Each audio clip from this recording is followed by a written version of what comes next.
what's going on? Where am I? So it's kind of windy out here today. Yeah, so this is a small town dealer, small low volume Mazda Kia dealership. You see this row of cars right here, these Mazdas, these 2 rows right here, that is pretty much the bulk of the Mazda inventory for this dealership. You see all those cars up there, all those are all used cars, and then all that over there, that's all Kia, new car Kia. So low volume Kia dealership, even lower volume Mazda dealership. And low volume dealership means low volume customers. What am I doing? What am I looking for? So this is it right here. This is a 2024 CX-90. And what are we doing out here on the lot? I'm still in this vehicle. So yeah, this I'm gonna take this up into the shop, and this is a used car. So this is the used car line, beginning of the used car line. And we're going to replace the spark plugs in this thing. So this,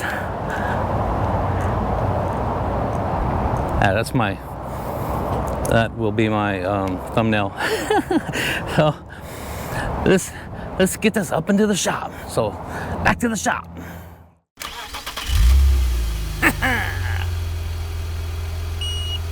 Oh no.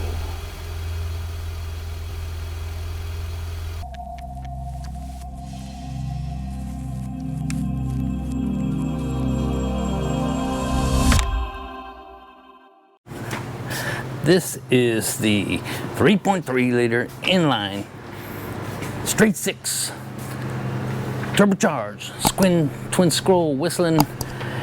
Yep, this is the mild hybrid, and we are, well, I lied to you. We're not replacing the spark plugs in this thing. We're just gonna take them out and look at them. Right, there's nothing wrong with this. This car's got like 32,000 miles on it, I think. It's a used car on the lot. And you know, I've had a lot of people ask me, hey, how do you replace the spark plugs in this thing? You know, can you make a video on replacing the spark plugs? I'm like, sure. Nobody has come in asking me to replace the spark plugs, so I'm just gonna make it happen. Just, you know, steal a vehicle on the lot, replace the plugs. Ain't nobody paying for this job. So hopefully we don't break anything.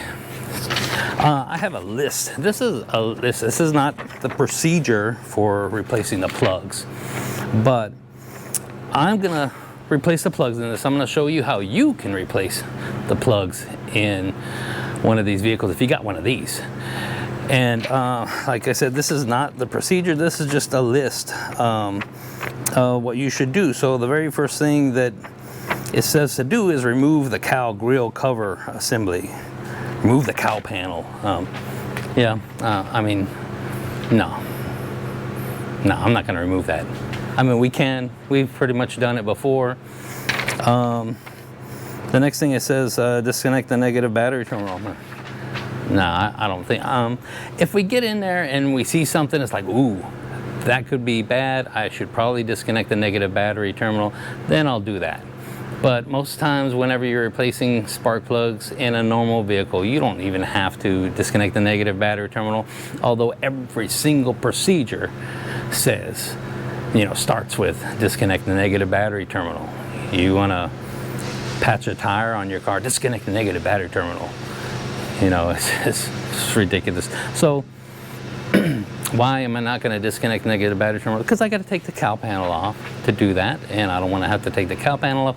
I believe we can do this job without taking the cowl panel off, and then, you know, if we get to it and we find out, oh, we need to take the cowl panel off, then, you know, I guess we'll do what Mazda says, you know. But, and if we find out that, you know, there's something that could be dangerous, if we don't disconnect the negative battery terminal, then we're definitely going to disconnect the negative battery terminal. What's the next step? Capsule cover. Remove the capsule cover. Remove the engine cover. Remove the turbocharger air outlet pipe number one. remove the ignition coil, which one, it doesn't say. And remove in order indicated in the table below. There's no table below, I only printed out the first page. And basically the table below just showed 6 spark plugs. So remove in order, all 6 at one time. That's what it showed. Anyway, we're gonna get into this and we're gonna see what we can do. Let me get my light set up here. One of the things that might make it easier if you're doing this, and of course, you know, most people don't have one of these lifts, you know, sitting in their driveway or in their garage.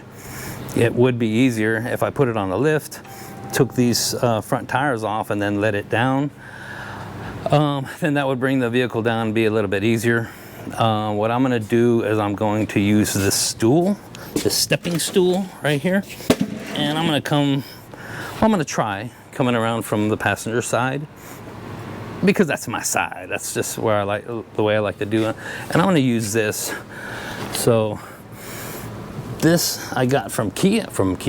I got this from Mazda whenever I made my Master a long time ago. I had a couple of these. I don't know what happened to the other one. Somebody probably needed it more than I did, I guess. But yeah, you want to try and put something on your fenders, especially you're going to be reaching over those fenders. You want to put some kind of fender cover, something on here. Get some towels, you know, get some you know, blanket or something like that. You know, don't get Grandma Shaw, okay? You don't want to get Grandma Shaw, you know. The grandma comes calling from the living room, hey, where's my shawl? I'm sorry, Grandma, I was changing spark plugs on my car. So yeah, don't do that. Let me get my light up in here and let's start taking this thing apart. Okay, the first thing this thing says to do is open the capsule cover. Really?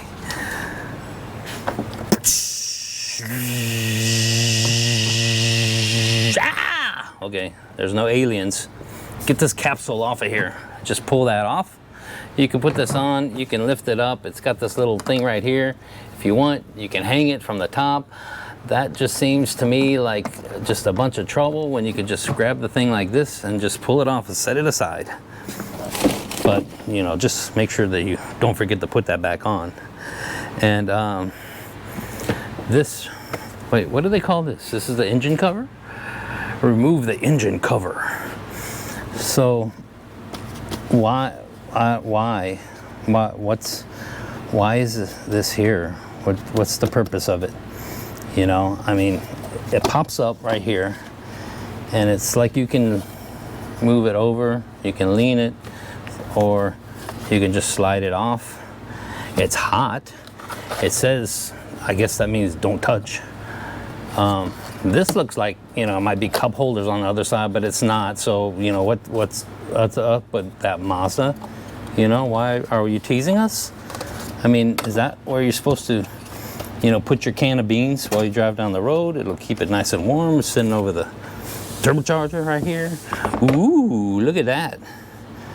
So, never really paid attention to this.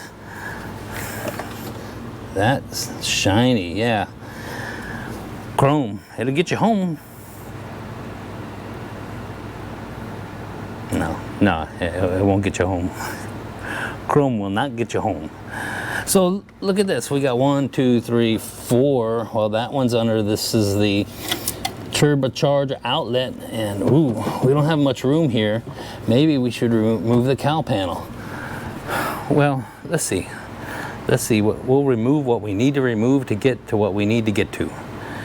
And it can't be that hard, right? I mean, I don't know.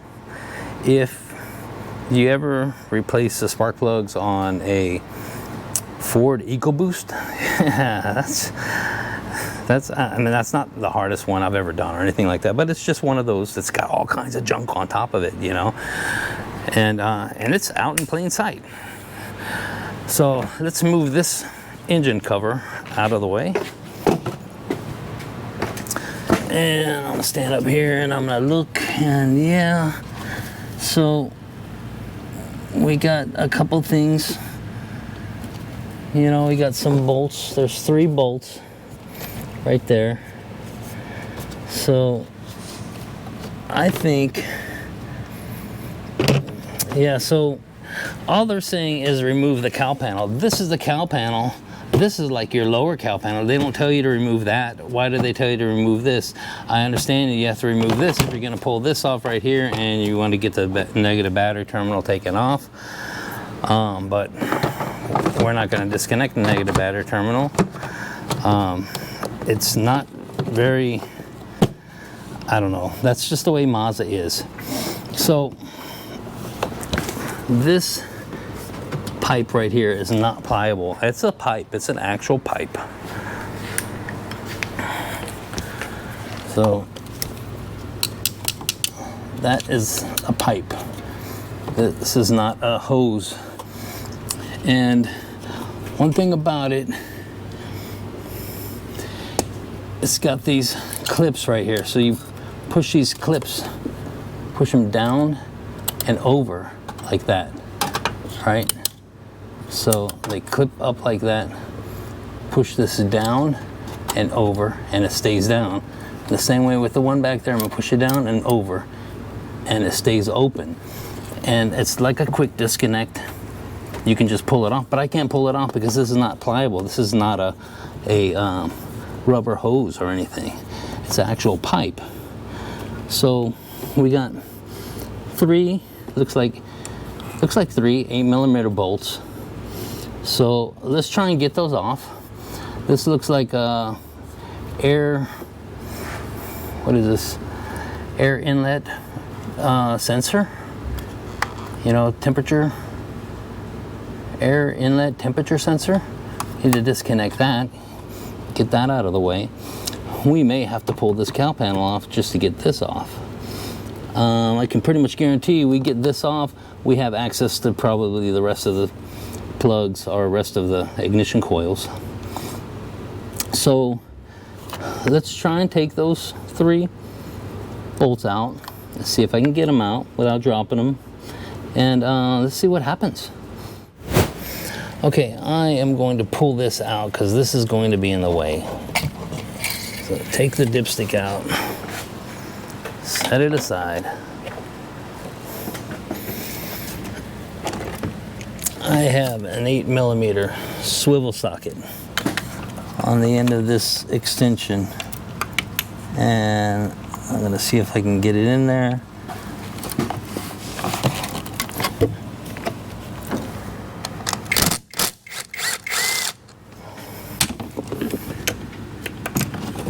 And there's another one right there. This cowl panel is in the way, but it's actually giving me something to lean on. Which is really weird. This engine is so hot, and I just drove it up from the bottom of the lot. That's it. That is it. It is ridiculously hot. Of course, it is pretty hot outside. Just grab another light so I can try and see. So I'm going to use my magnet to pull that out. Another one on top over there. Get that one out. Set those on top of the cowl panel that we didn't take off. There is another bolt down there. I can't even see. Come on, get on there. Okay. Get this one off. Sorry about that. Everybody's kind of sitting in the way here. Did it come off? I don't think it did.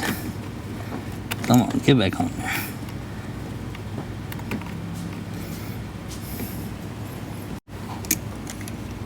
Okay, come on, get on there. Okay. Yeah, I loosened it, I just didn't get it off.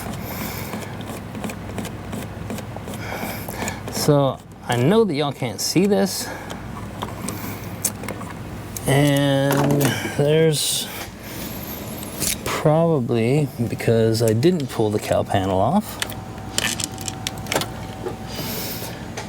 So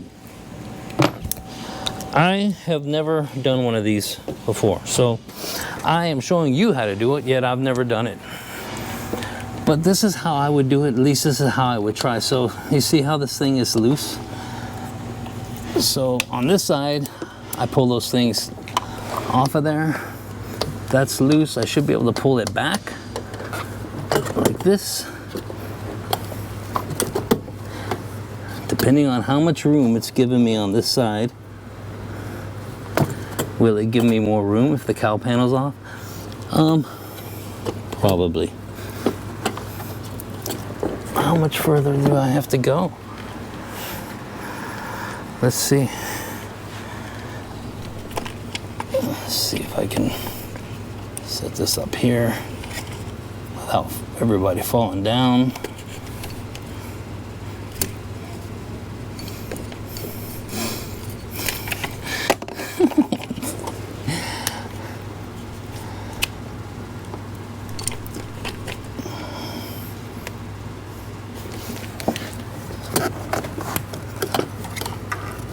That is really hot.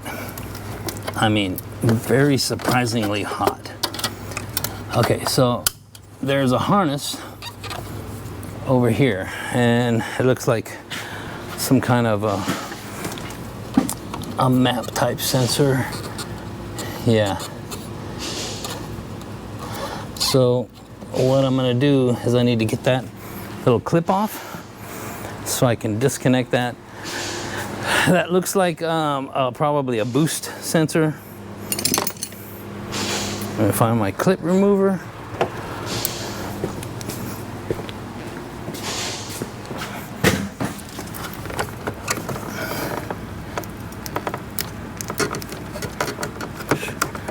Pull that clip off. Disconnect this boost sensor. Pull it out. Okay, so there's the boost sensor, and you can see the vacuum hose going into it. There is a spaghetti gasket on the side where it goes onto the throttle body. So, and that pretty much just sits in there, so it won't normally fall off. This is that clip that I was talking about. So it sits in there like that. And you just push the thing down, push it over like that. Down and over, and it stays open on both sides. Down and over. And that way it's not poking through, because when it pokes through there, it's like a quick connect, quick disconnect. So now you see them poking through here, and it just clips onto that thing really quick. So that is it. That is the number one pipe. I'll set that aside. Then what do we got? What do we got going on here? We have a couple of hoses. So here you can already see 1, 2, 3, 4, 5, and then 6 is way back there. So this looks like a PCV hose or something. Looks like it's got a little clip on it. This is going hooking to another hose that looks like it's your breather hose. All this is gonna do is just make number 6 spark plug the hardest to get out, which we probably kind of already figured that. So there's a clip. Let's see if I can show you this without everything falling down. Yeah, the light's not gonna want to stay. So there's a clip like this clip right here. On this hose, you could take it off right here, you could take it off that other hose just to get yourself some room. There is a couple of clamps right there. Pull those clamps off. Or it looks to me it's like this goes to the valve cover, and it's not clamped to the valve cover either, from what I can tell. There's another breather tube right here, and it does have a clamp on it. This is going around, and it's hooking to this other thing, which looks like it's part of the valve cover, but I don't think it is, because that would be weird for a hose to go from the valve cover, loop over, and go back to the valve cover right there. This clamp, let's see if I can get it off with one hand. Probably not.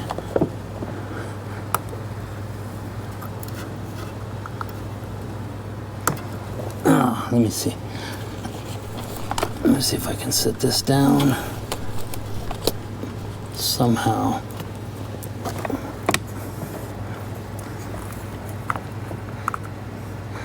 And right now I'm just actually trying to reach all the way up here from the front of the vehicle. I'm not even using the stepping stool, so I'm just barely reaching this thing. Okay, there it is. So I got that unclamped right there.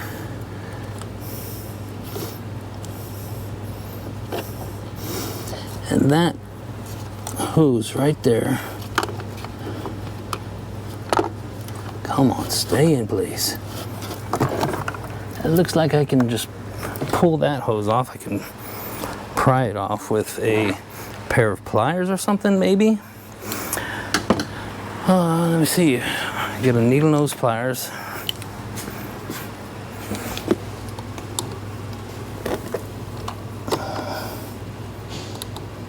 Without messing up the terminal or this harness. Oh yeah, this thing just pops right off. Okay, so here's that hose. Just gonna push that aside over the really, really hot thing. And then now you can see this hose that just kind of loops around. Loops from here, loops all the way around to there. So this has a clamp on it right here. That has a clamp on it right there. So I just need to get one of those off. I'm gonna try and get this clamp off right here. Okay, I am gonna take these 90-degree needle nose pliers. That clamp is right there. Let's see if I can get to it without knocking everything out of the way. Pull the clamp up. And the entire hose is coming off. So if you see this, the clamp itself, let me release this. So I've talked about this in other videos. The clamp is attached to the hose. Okay, not only that, but it's got this little thing on here that's keeping the clamp open. So if you can see that, the clamp is open. So we'll just leave that like that and kind of push this aside like everything else. And then you can see that we can get to the number 6 ignition coil. So I mean, not too bad, and not the way that Mazda says to do it, because we didn't take this cowl panel off right here. Now, would it be easier with the cowl panel off? I think so. I mean, I actually have never taken this lower cowl panel off. So I've never done one of those. I've taken the upper off, never done the lower one. So I could tell you with the lower one off, it would definitely be easier, but how easy or hard is it to take that lower cowl panel off. I don't know, because I've never done that before. But as you can see, it didn't take very long to get to this point right here. So now we can start pulling ignition coils out. And of course, let's start with the easiest one. I'm going to take these, just disconnect the connectors, and you just push that thing in the center and pull the connector out. Try not to pull the wires out, because the wires, you know, they'll come out. It's not a good idea to pull wires, you know, when you're trying to pull a connector out, because, you know, they can come out, and then you're gonna be mad. You get you know, connector that you gotta fix and stuff like that. These connectors, they're not too bad. So they have this thing. Is why does it have this hole in the middle? I don't know, but you gotta basically push both those plastic things down right there to get that to go down. And you get that to go down, and then it unhooks it from this, and then it pulls out. Whenever these things get old, they get hard. You got to push on them, push that down as hard as you can, and then pull the thing off. And they hurt. They hurt your thumb. They hurt your finger when you try to take them off, you know. And then you can't get them off, and you get really mad. And then you're like, I'm just gonna get a pair of pliers. And then you put a pair of pliers in there, and it breaks the plastic. And then the thing that's holding it on doesn't come out, and then you can't get it off at all. And then you start, you know, throwing wrenches, and you know, people in the shop get mad, and everybody's mad at each other, yelling, blaming, you know, and it's just the way it is. Okay, so can I even reach number 6? 'Cause I'm just, you know, leaning over the front of this right now, and yeah, I can barely reach that. I can stick my finger in there, push it down. Oh, that hurts. Let me see if I can find a place.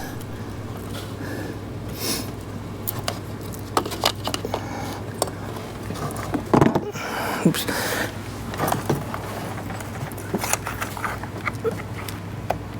So I can push both of those down with my index finger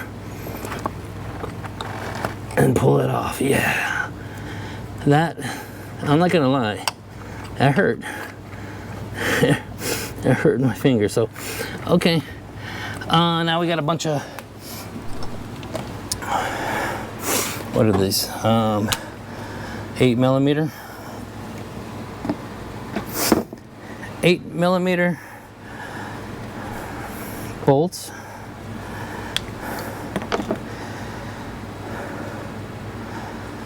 So let me start with the easy way first. Get an 8mm socket.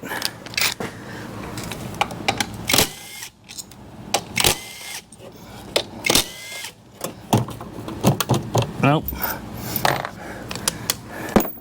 This is the extension with the 1/4" drive 8mm swivel socket on the end of it. I might get one more like that. Then what? We got 2 more. So a 1/4" ratchet, 8mm. I happen to have something that's just a little bit easier than that for me, anyway. And I mean, that's why you invest in tools, is to make the jobs easier. Easier they are, the quicker you are.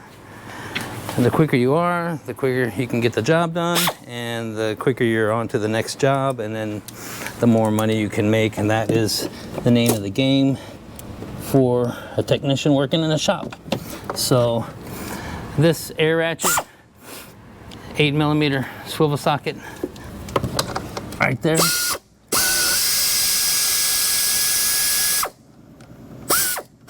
That is number 7.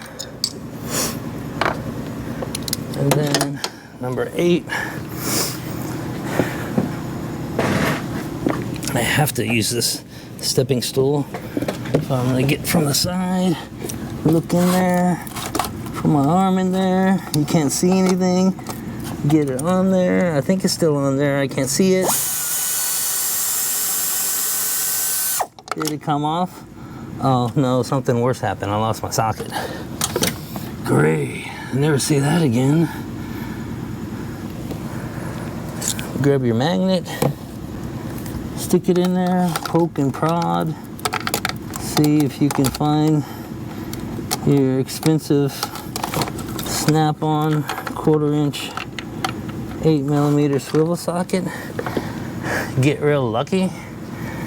Go out, buy a lotto ticket, lose everything.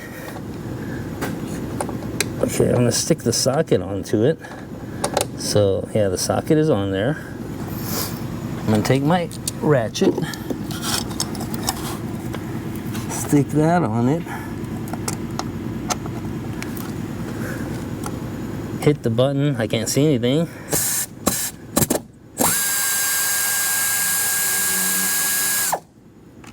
I think it came out. Yeah. So I know I know it's tough. I know that y'all can't really see that.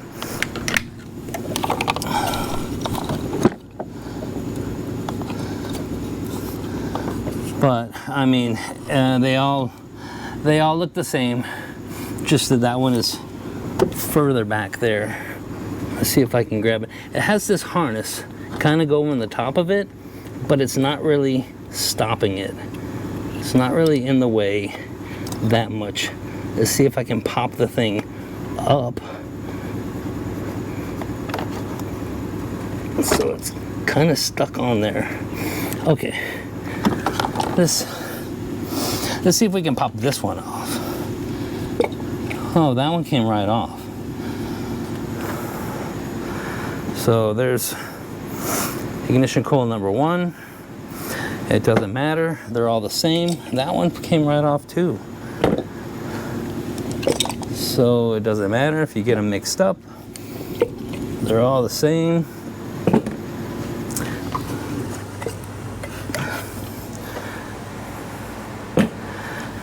Can I pull this one up?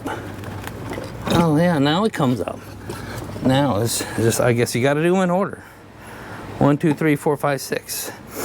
1, 2, 3, 4, 5, 6. So this is cylinder 1, of course. It's on the front of the engine, and it's inline. So 1, 2, 3, 4, 5, 6. Now, what are we doing? What's in there? Can you even see in there? So let me get a spark plug socket. Now you don't want to take just the first spark plug socket you find and just shove it down in there. That would not be a good idea. This is the wrong socket. This is a 5/8 socket. Not very good. I have had a bad experience with this particular socket in Skyactiv engines. Yeah, the very first Skyactiv engine I ever pulled a spark plug, went to pull spark plugs out of, I took this spark plug, or the socket, I shoved it down in there, I grabbed this thing, or one like it, stuck it on there and tried to get it out by reversing like that. Why would you do that? I can hear you thinking, I was like, why would you do that?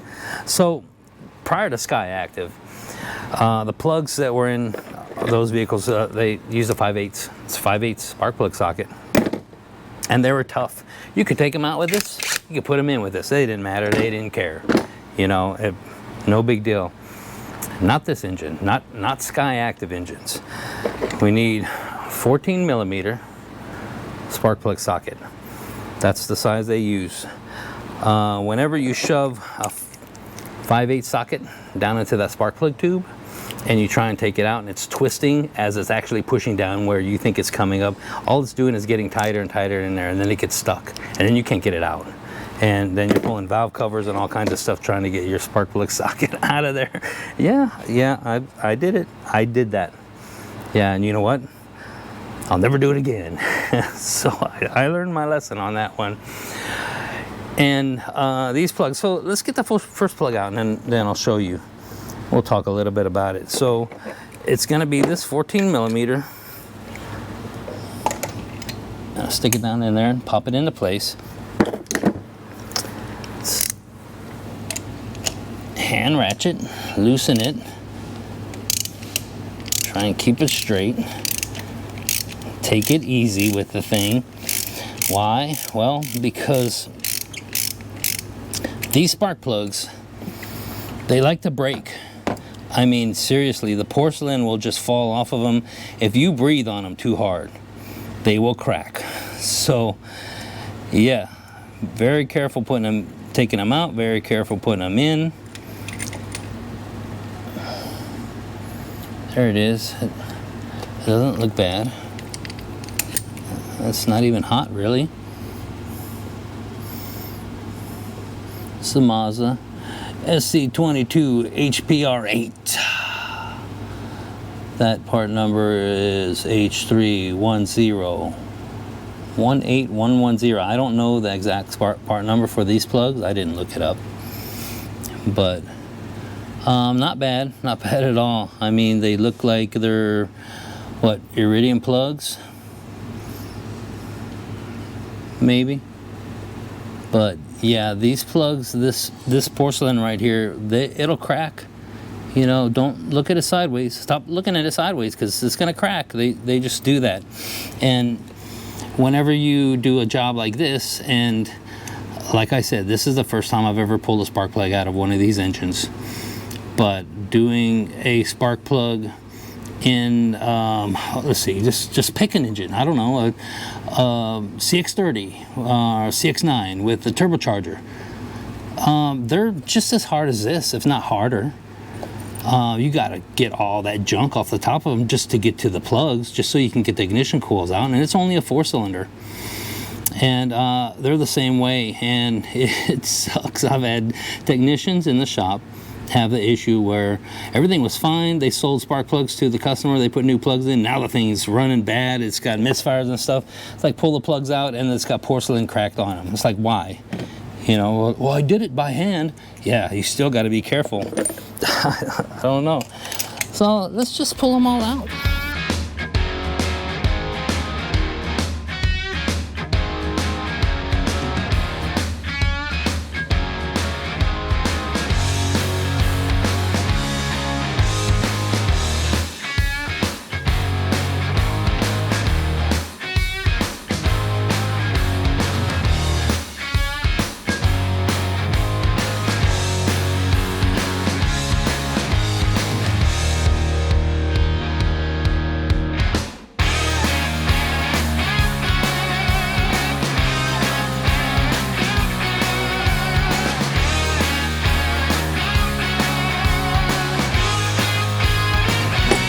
Okay, here's the dilemma.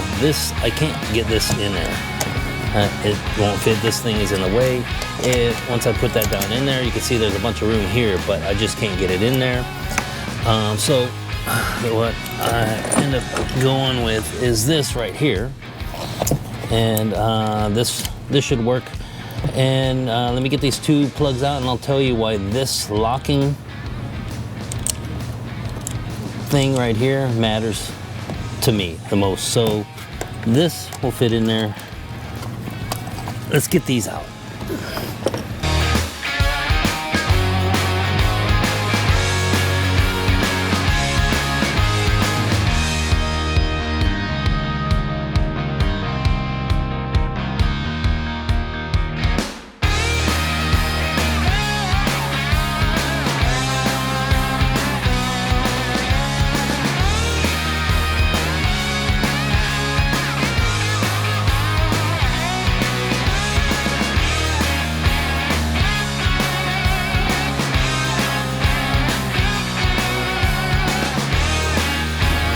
Okay, let's look at this. Here are the plugs. So nothing wrong with them. Like I said, these got what, like 30 30-some thousand miles, 30,000, 32,000, something like that. So the entire purpose of this video, from what I can tell, is being able to get back there to the back, way back there. So it's pretty far back there. It's not that far. See this ratchet in my hand? It's this pretty long handle ratchet. You know, sitting back there, that's how far it sticks out. So definitely doable, you know, no problem. Oops, come on, lights falling everywhere.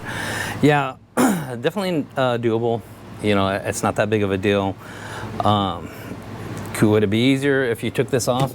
Yeah, with that out of the way, it would definitely be easier, but what do you got to do to get that off? And like I said, this is not a customer's vehicle. This is not a vehicle that came in that they wanted this done. I don't even know. You probably know at what mileage Mazda recommends these plugs to be replaced, because I don't know.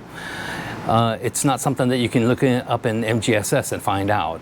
For some reason, Mazda decided to not let technicians have access to owner's manuals, although there is a way to do that. I mean, usually, you know, if I want to jump in the owner's manual, I'll just get into the customer's vehicle, open the glove box, and look in the owner's manual for information like that. Your owner's manual has that. There's also another way in the description of this video and in every single video that I put out, you know, for a little while now. There is a link. There's a free link. You can go into a Mazda website, you can put your vehicle in there, and you can get access to a digital owner's manual for your vehicle. And there are also a couple other cool little Mazda things that you can look at while you're there. So, I mean, check it out. Check it out. So that would be the only way that I could access the owner's manual if I'm not actually, you know, looking in a customer's vehicle and grabbing an owner's manual out of it. So Mazda doesn't tell us, you know, at what mileage do you replace these. I'm sure Mazda does have this information for technicians buried somewhere, but I mean, who's going to spend the time? You know, you can spend hours looking up MGSS and trying to find one thing. That's the way MGSS is. It's a really bad search engine. It's always been. Unless there's some magic to it that nobody has told me about. You can look up one thing on MGSS and look for hours and not find it. Then the next day you're looking up something completely different, and then the thing that you were looking for just popped up. It's ridiculous. That's just the way Mazda's search engine is. So now what? So now we just put them back, right? Yeah, like I was saying, this is not a customer's vehicle. The only reason I'm doing this is because I've had a lot of subscribers say, hey, do a video on replacing the spark plugs, and I'm pretty sure the reason why you wanted to see that is because you wanted to know, how do you get these plugs out? Well, I got them. I got it out. No problem. This job does not pay me anything. It's not paying anything, like I said before, but I have no problem trying to help you out. You know, I have a lot of subscribers that PM me on Facebook. I have subscribers that are emailing me, asking me questions, and I do whatever I can to try and help. I definitely want to help, although it's kind of hard to help, you know, when I'm halfway around the world. But I'll do what I can, you know, look up the information, whatever I can do. I'm happy to help. I love to help. So now, I guess let's put these plugs back and see if the thing will run. Let's go. Okay, so before I put them back, there's one thing that I wanted to mention about this that I forgot I was going to tell you about. So this is, let me get this thing off. So this one and this extension right here, this small extension right here, it's a locking extension. When it goes in, it locks into place and I can't get it off. No matter what, I can't get it off. That is a big deal to me whenever I'm putting these plugs back in, because this plug, I just lost an extension down there. So this plug, when it pops in, it pops. It's the way this It's the way this thing goes. There's a little rubber thing way back inside there, and I know you can't see that, but it grabs the tip of this plug and it pops it in just like that. So whenever you have an extension, let's see if I can get this one, this little thing right here, and this is new, so this one fits in pretty good. Okay, but sometimes this little ball, especially if it's a wore out extension, like I said, this one's brand new, it doesn't hold very tight, right? So if you have an extension going down in there that doesn't hold very tight, it's in there, you tighten the spark plug down and then you pull your extension out and the spark plug socket stays in there. So because of that, I always use these locking extensions so I can pull this off of here. And another thing, just to let you know, and I mean, everybody has their own opinion of stuff. What people like to do is they like to take their spark plugs and they like to put some dielectric grease or something on here. I'm telling you, do not put dielectric grease on the end of this plug. The only reason why you would want to put any kind of grease or anything on here at all is because sometimes the boots, and it's not really as much of a problem with these type of coils and stuff as it is in the olden days, you know, when you had ignition spark plug wires and stuff like that, lightning tubes. So what happens is the boot will get stuck on the porcelain, and it will make it really hard to pull these off. And sometimes if they're old enough, they'll break apart and stuff like that. And then if you have a busted pieces of boot down in the spark plug tube, then it's going to be really hard to get your spark plug socket on there. You need to get on there and try and break that up and blow it out or whatever before you can get your spark plug socket on it. So that's the only reason to put like some grease or something on here, is to keep the boot so that it won't get stuck on it. If you put dielectric grease on here, I don't care if it's dielectric grease, just because they have the word electric in the name, it does not matter. Grease is a non-conductor. So you don't want to put grease on the tip of this. You want to have the best connection you possibly can. Electricity has to flow through this. And if you put grease on here, it's an insulator. It's a non-conductor. So it insulates it, and then you don't get as good, as much power going through these plugs as you want. So, just think about that. A lot of people do it, and it's a big mess. I take them off whenever I change spark plugs. I pull these things off. It's got grease on here. It's got grease in here. I always clean the grease out of here, and I don't put anything on it. I just put the new plug in, and I put the coil on it. It's the best connection. A lot of people use dielectric grease whenever they put a brand new battery on the vehicle. They'll put dielectric grease between the posts. It's not a good idea. You're putting an insulator in between your battery post and your battery terminal, and you want to get the best connection possible. And they think that that's going to stop the thing from corroding. It's not. Corrosion comes from two different types of metal being put together and then getting some sort of acid in between there, and it's just going to cause corrosion. And that's just what happens. It doesn't matter what you put on there. If you get any kind of acid in between two different types of metal, you're going to get corrosion. It's the same way as putting a aluminum wheel on a steel hub. You will get corrosion. You drive the thing, it rains, whatever's in the water, whatever gets in there, if it's any type of acid, it's going to start building corrosion. And that's why sometimes whenever you want to take your wheel off your car, you loosen up all the lug nuts and the thing won't come off because it's like corroded in there. So that's just what happens. So anyway, let's get these plugs in and let's see what happens.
Okay, I got all of these ignition coils on. I got them plugged in. I got these hoses hooked up back to where they belong. I have this clamp that goes around this hose.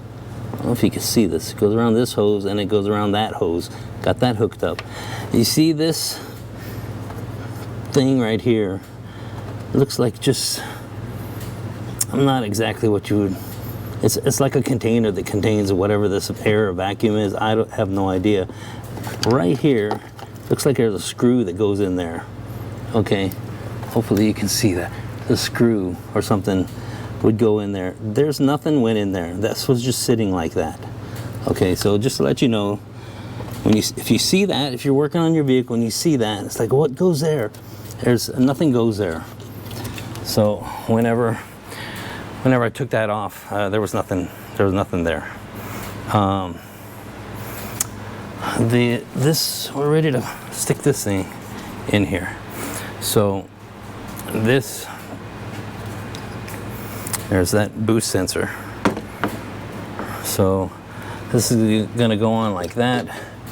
Here's the boost sensor connector, which it has this little connector thing right there. That's gonna go into here. All right, so let me just stick this down in here. And I'm still trying to reach over the front of the vehicle. So that up there, hopefully that works. Push that back in there. Try to push it back in there with one hand. With my broken thumb. There it is. Plug in the boost sensor, make sure you plug it in. Don't want to forget that. It's gonna set a check engine light.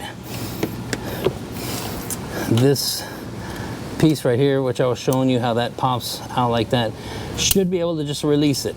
So everything is in, and I'm gonna shove it back over there to try and get it around this. So I'm gonna get it around that, like that, and then I just pull this forward, or pull this direction. There it is. And it just popped into place. So that should pretty much line everything up there. Have this temperature sensor. Does it go like that? How does it go? Or does it go like this? I think it goes like that. Oh, can't reach it? Yeah. Get that in there. Got these 3 bolts. The one on the bottom is going to be the hardest. I should be able to get that in with a magnet and get the easiest one first. So let me see if I can figure out how to get you all set up here. Okay, let me see if I can do this. This bolt is on the end of my magnet. So I'm just going to stick it in there. Let's see. No, it's not going to turn. So I have to stick my hand in there and try and turn it, which you are not going to be able to see. I can't even. Okay. Yeah, it's going into place. Just getting it started. Okay, 8mm swivel socket on the end of a long extension. Come on, get in there. I mean, this one wouldn't be too bad to get in. It's just that the camera's in the way, and if I don't put the camera where it's at, then you aren't gonna see anything. So this one back here, I don't believe you are even gonna be able to see. So let me get these in here. Okay, one on the top, on the magnet. Try and turn it. Sometimes I can turn the magnet and it'll turn. This one's not doing it. Get that off. Long extension, 8mm swivel socket. Doesn't have to be a swivel socket because it seems like it's a pretty straight shot. But I definitely don't want this thing to cross thread. Okay, so what's going on? And before I tighten it down, I definitely get all 3 of these bolts started. It's a good idea anytime you're doing anything to get all your bolts started before you start tightening them down, because you can get a couple bolts started and then tighten them down and then try and starting and tighten the next one down, and then it just cross threads, and then you know what happens after that. You definitely don't want to cross thread. This one I might be able to get away with a straight socket, but I have the swivel socket on the end. It is going in. I am going to tighten this down now. Oh, that came off. I don't want to lose my socket.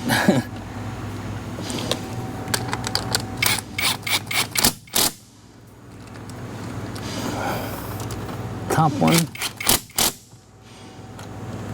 Other top one. Still have my socket. Okay. Now what? Now what do we do? Now what's going on? So, oops. Do we got everything together here? What's next? Okay, so that's on. The next piece. Well, oh, I can barely reach this. Stick this in.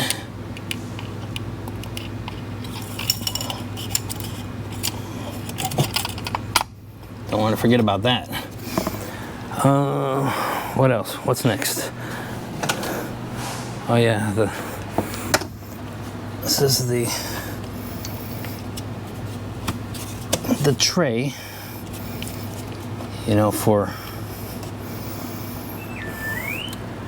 the waitress tray. Set your cups, you know, and then of course this thing right here. Put that into place with one hand.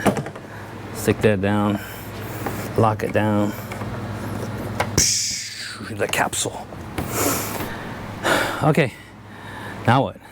Let's start it up and not even look at it. Let's make sure it's all covered, so you don't have to see what happens. Let's start it up and see what happens. Okay, I am going to start it up.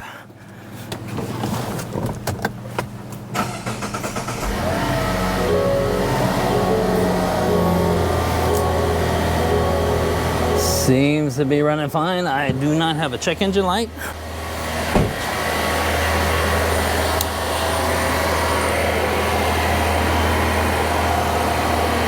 See that? See? Okay.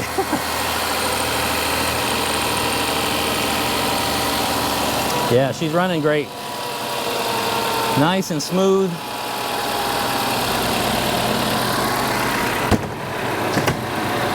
So, man, these things run smooth. They are smooth running engines for sure.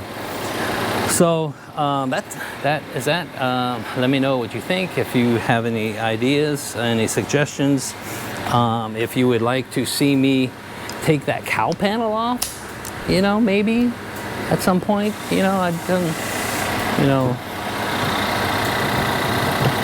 I don't mind if I have a chance, you know, I'll do it to show you how you can do that, you know, if that's what you want to see. And let me get all my tools out of here. Before, or at the beginning of this video, I was talking about our low volume dealership, and you know what that means to, you know, low volume dealership, low volume customers, and that's pretty much, you know, what we have. That's people don't normally take their vehicle back to the dealer once their vehicle is out of warranty, you know, and I don't blame them. You know, dealers can be really expensive, but then there are some things that only the dealer can do, you know, most of the time. Sometimes you need a module replaced and reprogrammed or something. You can't get that done down at Joe's shop, you know, down the street. You have to come to a dealer. Anyway, because of that, you know, we don't see a lot of volume because we don't have a lot of volume. I don't know, because I'm not a salesman, so I don't know, or sales manager, I don't know what we can order, what we can't order. I'm actually waiting for the 26 Mazda CX-5 to drop.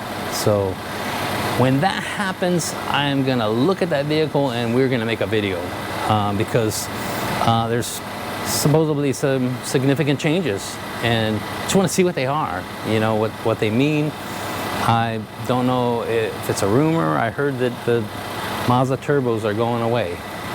I don't know if that's true. I think if that's the case, I think that's a bad idea, Mazda. Of course, Mazda doesn't listen to me. ever. So, yeah. So we shall see. Yeah, let me know what you think.